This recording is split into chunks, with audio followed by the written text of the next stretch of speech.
Hello friends, Prajapati Arpita વ્લોગમાં તમારું સ્વાગત છે। તો મેં તપેલીમાં 3 વાટકી ચોખા લઈ લીધા છે। તો આજે આપણે બનાવીશું પુલાવ। તો એની માટે મેં ચોખા લઈને મેં ધોઈ નાખ્યા છે। 3 થી 4 પાણીથી હું ચોખા ધોઈ નાખ્યા। ત્યાર પછી મારા ચોખા ધોઈ ગયા છે, તો હું હવે માપસર પાણી લઈ લઈશ।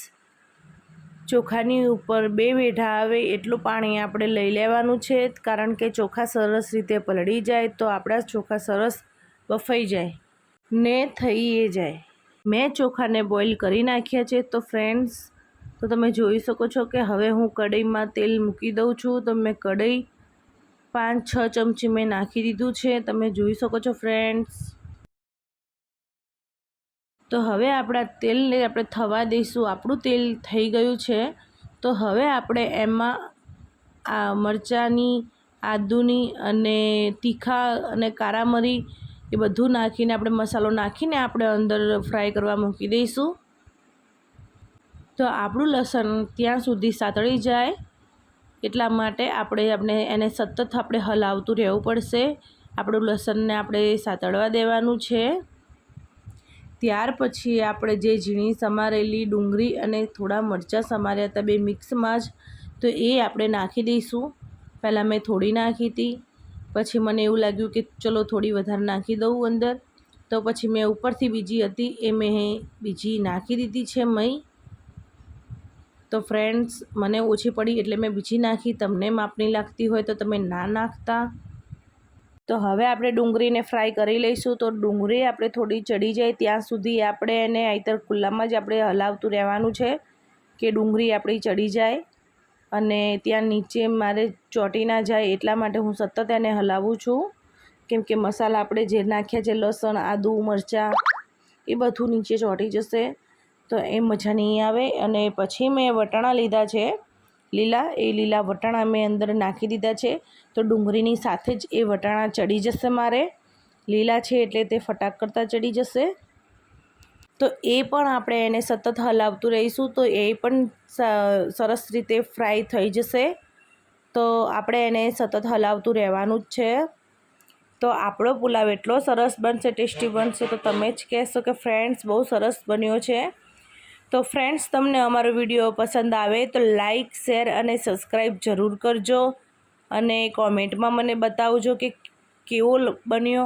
અને વિડીયોમાં કોઈ પણ ભૂલ હોય તો ફ્રેન્ડ્સ તમે અમને જરૂર કહેજો, તો અમે ભૂલ સુધારવાની કોશિશ જરૂર કરીશું। અને આવી જ રીતે તમે અમને તમારો પ્રેમ સદાય આપતા રહેજો। અને આપણે મરચાં અને ડુંગળી ફ્રાય થોડું થવા માંડ્યું છે, તો હવે પુલાવનો મસાલો મેં અંદર નાખી દીધો છે। આમાં પુલાવનો સ્પેશિયલ મસાલો આવે એ આપણે નાખીશું તો સ્વાદ બહુ સરસ આવશે। તો ત્યાર પછી આપણે એને સતત હલાવીશું, કેમ કે મારે વટાણા થવા દેવાના છે થોડા। અને તમને અધકચરા ભાવતા હોય તો તમે અંદર હવે નાખી શકો છો મસાલો, પણ અમારે અહીંયા અધકચરા થોડા નથી ખાતા, નહીં તો અધકચરા હોય સરસ લાગે છે। તો આ લોકો એકદમ બોઇલ થવા દે છે। તો ત્યાર પછી મેં ઘરનો ગરમ મસાલો નાખ્યો છે, જે આપણે રેગ્યુલરમાં યુઝ કરતા હોય એ જ છે। તો આપણે ગરમ મસાલો નાખીને આપણે હલાવવાનું છે, કેમ કે આપણે ગરમ મસાલા દાજી જશે। મારે જો નીચે ચોંટવા માંડ્યા છે, તો તમે જોઈ શકો છો કે હું એને ફેરવી રહી છું, જો ઉખાડી રહી છું એટલા માટે। તો ફ્રેન્ડ્સ, આપણે સતત હલાવતા રહેવાનું જ છે। તમે લારી ઉપર કે રેસ્ટોરન્ટમાં જાઓ છો તો તમને પુલાવ બનાવીને આપે છે, તો એ સતત જ એમના હાથ ચાલુ જ રહે છે, એટલા માટે એ પુલાવ એટલો સરસ મીઠો લાગે છે। તો આપણે પણ બનાવતી વખતે આપણો હાથ ચાલુ રાખીશું તો આપણો પણ ટેસ્ટી એટલો જ બનશે। એકવાર તમે પણ ટ્રાય મારી જોજો। હું તો ગમે તે વસ્તુ નાખી જો તો મારો હાથ ચાલુ જ હોય છે હલાવવાનું, તો સરસ જ બને છે। તો હું જોઈ લઉં મારા વટાણા થઈ ગયા છે। ઓકે, મારા વટાણા થઈ ગયા છે। તો હવે પછી આપણે મેં ઝીણા સમારેલા ટામેટાં હતા એ પણ નાખી દઈશું અંદર। એ નાખીને આપણે એને થોડાક બોઇલ કરી, એને બહુ નથી કરવાના ટામેટાને, ખાલી સ્લાઇડ જ એને બોઇલ કરી નાખવાના છે। તો મારે થોડા બોઇલ થવા આવ્યા છે।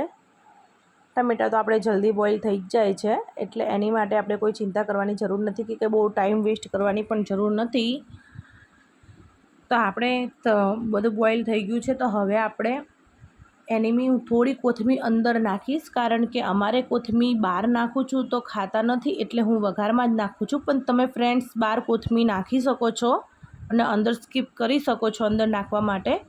પણ અમારે હું બહાર નથી નાખતી, કારણ કે અમારે કોઈ કોથમીર ખાતું નથી અહીંયા, એટલે હું છે ને વઘારમાં જ કોથમીર નાખી દઉં છું, એટલે અમારે એ ખાઈ લે બધા. તો પછી આપણે મસાલા નાખવાનું સ્ટાર્ટ કરી દઈશું. ત્યાર પછી મેં મરચું લીધું છે, તો મરચું મેં 3 ચમચી લઈ લીધું છે. ત્યાર પછી હું 1 ચમચી હળદર લઈ લઈશ. તો અમારે હળદર અહીંયા વધારે ખાય છે, તો તમે ઓછી કરી શકો છો. ત્યાર પછી આપણે મીઠું લઈ લઈશું સ્વાદ મુજબ. તો મીઠું લઈને આપણે આછા મસાલા હલાવી લઈશું. જો મારા મસાલા નીચે ચોંટી જાય છે એટલા માટે હું હલાવું છું. તો એને પણ આપણે બધા મસાલાને એક મિક્સમાં કરી દેવાના છે. બધી રીતે મિક્સ કરી દઈશું અંદર બધા મસાલાને. તો આપણે મસાલા સતત એને હલાવતું રહીશું, થોડી વાર મસાલાને ચડવા દઈશું તો કાચા ના લાગે હળદર ને બધું, એટલા માટે એને પણ આપણે 5 મિનિટ સુધી હલાવી દઈશું. તો આપણે 5 મિનિટ સુધી હલાવી દીધું છે. હવે મેં જે ચોખા બોઇલ કરેલા હતા તો એ ચોખા હું નાખી દઈશ. મેં એને ભાત બનાવી દીધા હતા બોઇલ કરીને, તો હવે એ આપણે અંદર નાખી દઈશું અને એને પણ આપણે સતત હલાવતું રહેવાનું છે. તો બધા એક થઈ જાય એવી રીતે એને હલાવી દેવાનું છે.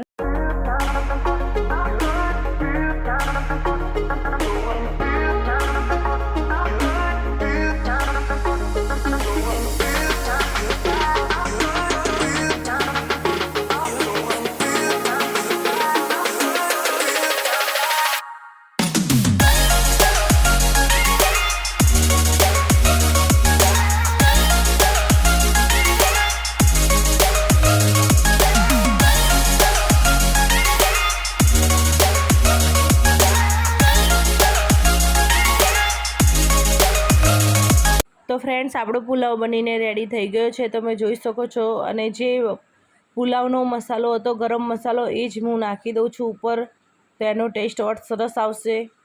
તો ફ્રેન્ડ્સ, તમને અમારો વિડીયો ગમ્યો હોય તો પ્લીઝ લાઇક, શેર અને સબસ્ક્રાઈબ જરૂર કરજો. અને કોમેન્ટમાં લખજો કે અમારો પુલાવ કેવો બન્યો છે. અને આ પુલાવ તમે ખાશો તો રેસ્ટોરન્ટનો પુલાવ ભૂલી જશો, 110% હું તમને કહું છું. ફ્રેન્ડ્સ, આપણો બ્લોગ અહીંયા પૂરો થાય છે. આપણે કાલના બ્લોગમાં મળશું. બાય, જય શ્રી કૃષ્ણ.